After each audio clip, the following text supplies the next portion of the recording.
வணக்கம். சமூகத்தின் இன்றைய பிரதான செய்திகளுடன் இணைந்திருக்கும் நான் இராசரத்தினம் மதுசன். விரிவான செய்திகளுக்குள் செல்லும் முன்னர் முதலில் தலைப்புச் செய்திகள். ஜனாதிபதி தேர்தலில் தமிழ் பொது வேட்பாளராக களமிறங்கும் அரியநேந்திரன் வெளியானது அறிவிப்பு. ஐக்கிய மக்கள் சக்தி தலைமையிலான கூட்டணியில் புரிந்துணர்வு ஒப்பந்தம் கைச்சாத்து. மொட்டுக்கு கடும் நெருக்கடி, ரணில் பக்கம் சாய்ந்தார் பவித்ரா. அரசு வைத்தியசாலைகளில் 52 மருந்துகளுக்கு தட்டுப்பாடு, சுகாதார அமைச்சர் அதிர்ச்சி தகவல். வாஸ்கொண்டவர்த்தன உள்ளிட்ட 6 பேருக்கு விதிக்கப்பட்ட மரண தண்டனை உறுதி. தேர்தல்கள் ஆணைக்குழுவின் உத்தரவை மீறி ஓய்வூதிய கொடுப்பனவு வெளியான சுற்றறிக்கை. இலங்கையின் முதலாவது பெண் தொலைக்காட்சி செய்தி தொகுப்பாளர் காலமானார். மட்டக்களப்பில் வீதியில் கிடந்த கிளைமோர் ரக வெடிபொருளால் பதற்றம். 2வது நாளாக தொடரும் தாக்குதல். ரஷ்யாவின் குர்ஸ்க் பகுதியில் அவசர காலநிலை பிரகடனம்.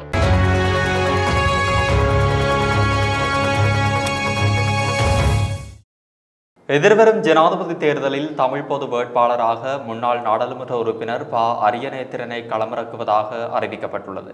யாழ்ப்பாணத்தில் இன்று இடம்பெற்ற ஊடக சந்திப்பில் வைத்து தமிழ் தேசிய கட்சியின் தலைவரும் பொது வேட்பாளர் தெரிவுக்கான குழுவின் உறுப்பினருமான ஸ்ரீகாந்தா இந்த அறிவிப்பை விடுத்துள்ளார். 7 தமிழ் கட்சிகளும் 7 சிவில் அமைப்புகளும் இணைந்து உருவாக்கியுள்ள தமிழ் தேசிய பொது கட்டமைப்பின் சார்பில் தமிழ் பொது வேட்பாளராக ப. அரியநேத்திரன் ஜனாதிபதி தேர்தலில் போட்டியிடவுள்ளார். தமிழ் தேசிய பொது கட்டமைப்புக்கான உடன்படிக்கை அண்மையில் கைச்சாதிடப்பட்டதுடன் தமிழ் பொது வேட்பாளரை தெரிவு செய்வதற்காக குழு ஒன்றும் நியமிக்கப்பட்டது. இந்த குழு பல்வேறு கட்ட கலந்துரையாடல்கள் மற்றும் ஆய்வுகளை மேற்கொண்டு தமிழ் பொது வேட்பாளராக முன்னாள் நாடாளுமன்ற உறுப்பினர் ப. அரியநேந்திரனை களமிறக்குவதற்கு தீர்மானித்து உள்ளது.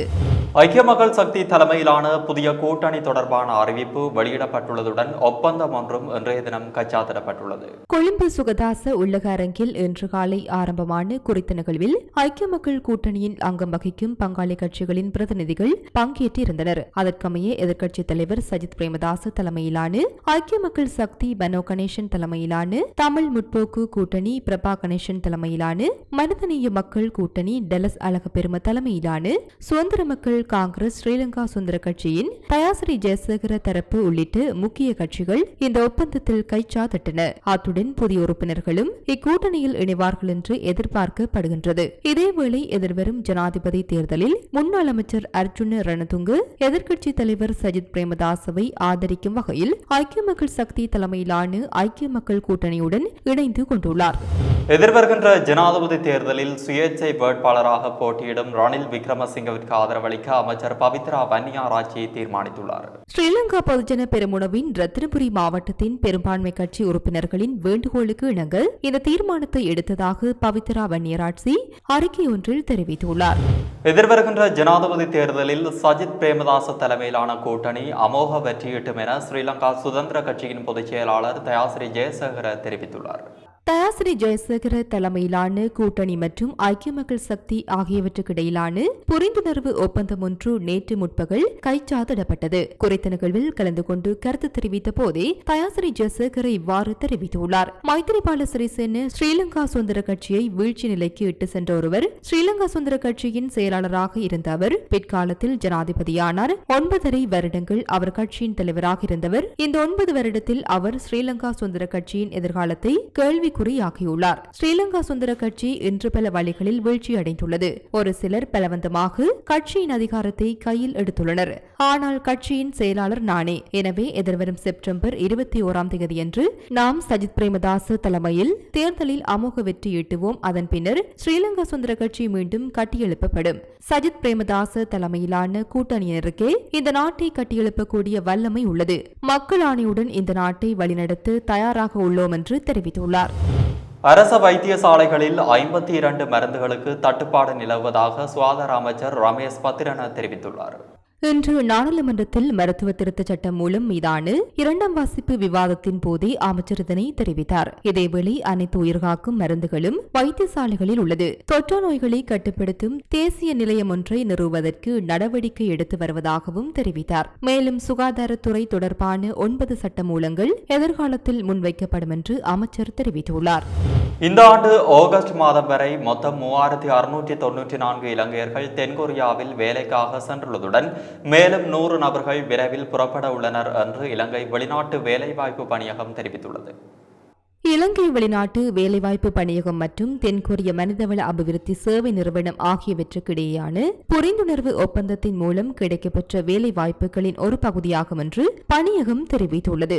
இதேவேளை 2004 புரிந்துணர்வு ஒப்பந்தம் கைச்சாதிடப்பட்டதிலிருந்து இலங்கையர்கள் தென்கொரியாவில் பணியாற்றுவதற்காக வெளியேறி வருகின்றனர். தற்போது தென்கொரியாவில் பதவிகளுக்கு புதிய வேலை ஒப்பந்தங்கள் வழங்கப்பட்டு வருகின்றதுடன் மேலும் பல தொழிலாளர்கள் இந்த வேலைகளுக்கு எதிர்காலத்தில் வெளியேற திட்டமிட்டு உள்ளமையும் குறிப்பிடத்தக்கது.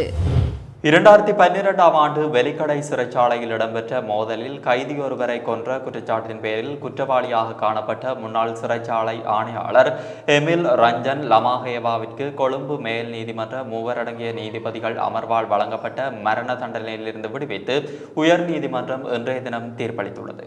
தண்டனைக்கு எதிராக குற்றம் சாட்டப்பட்ட பிரதிவாதி லமாகேவா முன்வைத்த மேன்முறையீட்டை ஏற்றுக்கொண்டு 5 அடங்கிய உயர் நீதிமன்ற நீதியரசர்கள் அமர்வால் இந்த தீர்ப்பு வழங்கப்பட்டுள்ளது. 2013ஆம் ஆண்டு பம்பலப்பட்டி பிரதேசத்தில் வசித்து வந்த கோடீஸ்வர வர்த்தகரான முகமது ஷியாம் என்பவரை கடத்தி சென்று கொலை செய்த குற்றச்சாட்டில் மரண தண்டனை விதிக்கப்பட்டிருந்த முன்னாள் பிரதி போலீஸ் மா அதிபர் வாஸ் குணவர்த்தன மற்றும் அவரது மகன் ரவீந்து குணவர்த்தன உள்ளிட்ட 6 பேருக்கு இன்றைய தினம் மரண தண்டனை உறுதி செய்யப்பட்டுள்ளது. வாஸ்குணவர்த்தன மற்றும் ஏனைய பிரதிவாதிகள் தம்மை அந்த தண்டனைகளிலிருந்து விடுவிக்குமாறு கோரி தாக்கல் செய்யப்பட்ட மேன்முறையீட்டு மனுக்களை உயர்நீதிமன்றம் நிராகரித்துள்ளது. நீண்ட விசாரணைக்கு பிறகு உயர்நீதிமன்றம் இந்த தீர்ப்பை வழங்கியது. மரண தண்டனை விதிக்கப்பட்ட குற்றவாளிகளில் ஒரு சப் இன்ஸ்பெக்டர் மற்றும் 3 போலீஸ் கான்ஸ்டபிள்களும் அடங்கியுள்ளனர்.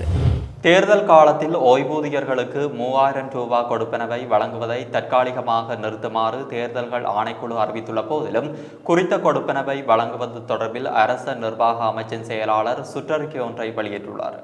இது தொடர்பான சுற்றறிக்கைகள் அமைச்சின் செயலாளர்களினால் மாகாண பிரதம செயலாளர்கள் மற்றும் திணைக்கள தலைவர்களுக்கு நேற்று வழங்கப்பட்டுள்ளதாக தெரிவிக்கப்படுகின்றது.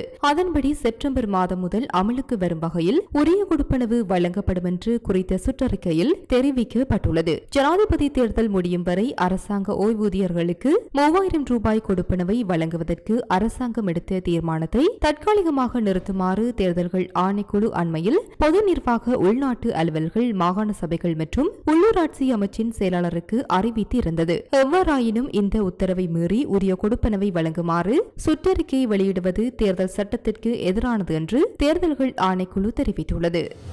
நீண்ட நாட்களாக உடல்நலக் குறைவால் பாதிக்கப்பட்டிருந்த இலங்கையின் முதல் தொலைக்காட்சி செய்தி தொகுப்பாளரான சிரேஷ்ட ஊடகவியலாளர் சுமனா நெல்லம்பட்டிய தனது 80வது வயதில் காலமானார். தனது ஊடக வாழ்க்கையை ஆரம்பிக்கும் முன்னர் விமானப்படை அதிகாரியாக சுமனா நெல்லம்பிட்டிய கடமையாற்றியிருந்தார். சுமனா நெல்லம்பிட்டிய 1962ஆம் ஆண்டு ஜூலை மாதம் 1ஆம் தேதி வானொலி நிலையத்தில் உதவி அறிவிப்பாளராக இணைந்து கொண்டார். இலங்கை தொலைக்காட்சி வரலாற்றில் முதல் பெண் செய்தி வாசிப்பாளர் சுமனா நெல்லம்பிட்டிய ஆவார். அந்த நேரத்தில் அரசாங்கத்தால் கையகப்படுத்தப்பட்ட சுயாதீன தொலைக்காட்சி மற்றும் தேசிய தொலைக்காட்சியில் முதல் செய்தி தொகுப்பாளராகவும் பணியாற்றியிருந்தார். இந்நிலையில் அவரின் மறைவிற்கு பலரும் இரங்கல் தெரிவித்துள்ளனர். மட்டக்களப்பு கிராண்ட் புலிவாய்ந்தகல் வீதியில் ஓரமாக கிடந்த கிளைமோர் ரக வெடிபொருளை சந்திவெளி போலீசார் இன்று மீட்டுள்ளதாக தெரிவிக்கப்படுகிறது. மர்ம வெடிபொருளொன்று வீதியின் ஓரத்தில் உள்ள புத்தரையில் கிடப்பதை கண்டு போலீசாருக்கு பொதுமக்கள் வழங்கிய தகவலை அடுத்து சம்பவ இடத்திற்கு சென்ற சந்திவெளி போலீசார் அதனை மீட்கும் பணியில் ஈடுபட்டிருந்தனர். குறித்த வெடிபொருளை அவ்விடத்தில் இருந்து அகற்றுவதற்காக குண்டு செயலிழக்கும் இராணுவ பிரிவினரின் உதவியை நாடியுள்ளதாகவும் இது கடந்த யுத்த காலத்தில் விடுதலை புலிகள் அமைப்பினரால் கைவிடப்பட்டதாக இருக்கலாம் என மேலும் போலீசார் தெரிவித்தனர்.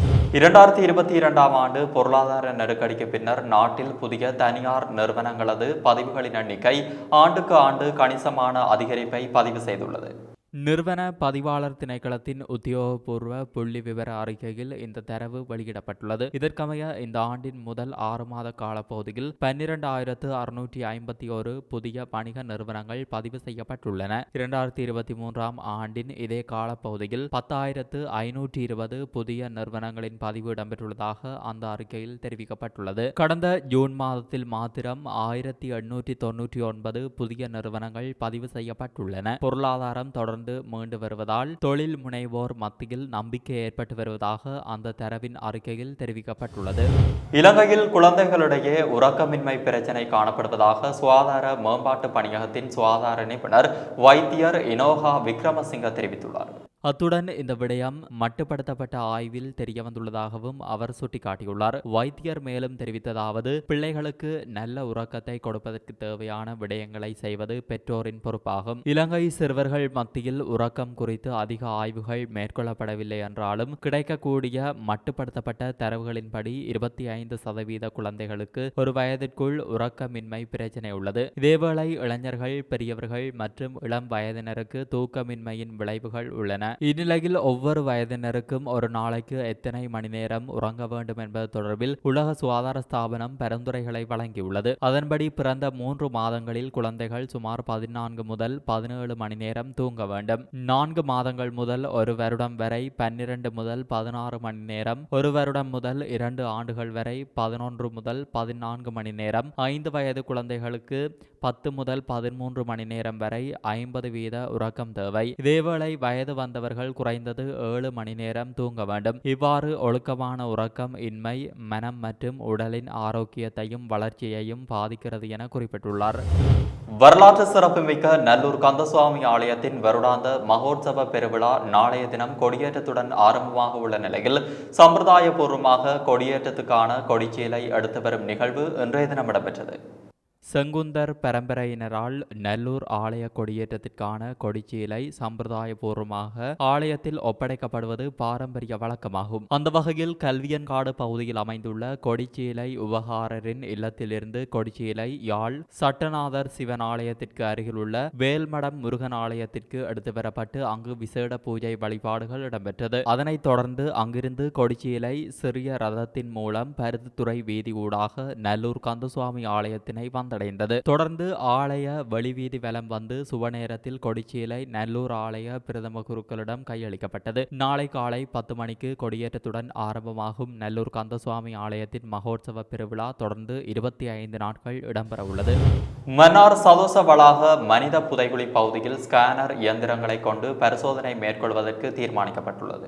இம்மனித புதைகுழி தொடர்பில் தாக்கல் செய்யப்பட்டிருந்த வழக்கு மன்னார் நீதவான் நீதிமன்றில் நேற்று விசாரணைக்கு எடுத்துக் கொள்ளப்பட்ட போதே இந்த உத்தரவு பிறப்பிக்கப்பட்டுள்ளது. இதன்படி பேராசிரியர் ராஜ் சோமதேவ தலைமையில் இந்த பணிகள் முன்னெடுக்கப்பட உள்ளன. அத்துடன் ஏற்கனவே அங்கு மீட்கப்பட்ட மனித எச்சங்களை கொண்டு உயிரிழந்தவர்களின் வயது உள்ளிட்ட விவரங்களை ஆராயுமாறு நீதவான் உத்தரவிட்டுள்ளார். இந்த வழக்கு தொடர்பான மேலதிக விசாரணைகள் எதிர்வரும் அக்டோபர் மாதம் 16ஆம் தேதி வரையில் ஒத்திவைக்கப்பட்டுள்ளன. உக்ரைன் பாதுகாப்பு தரப்பினரின் தாக்குதல் 2வது நாளாகவும் தொடர்வதால் ரஷ்யாவின் குர்ஸ்க் பகுதியில் அவசர கால நிலை பிரகடனப்படுத்தப்பட்டுள்ளது.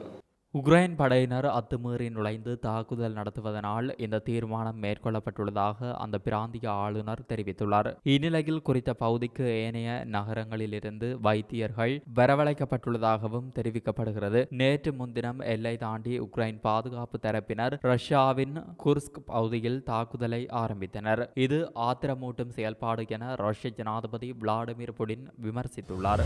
இத்துடன் சமூகத்தின் பிரதான செய்திகள் நிறைவு பெற்றன. தொடர்ந்தும் சமூகத்துடன் இணைந்திருங்கள். நன்றி, வணக்கம். இது போன்ற செய்திகளை தெரிந்து கொள்ள சமூகம் நியூஸ் சேனலை சப்ஸ்கிரைப் செய்து அருகில் உள்ள பெல் பட்டனை கிளிக் செய்யுங்கள். மேலும் இது போன்ற செய்திகளை உடனுக்குடன் தெரிந்து கொள்ள சமூகமீடியா.com என்ற இணையதளத்தின் வாயிலாகவும் எங்களுடன் இணைந்திருங்கள்.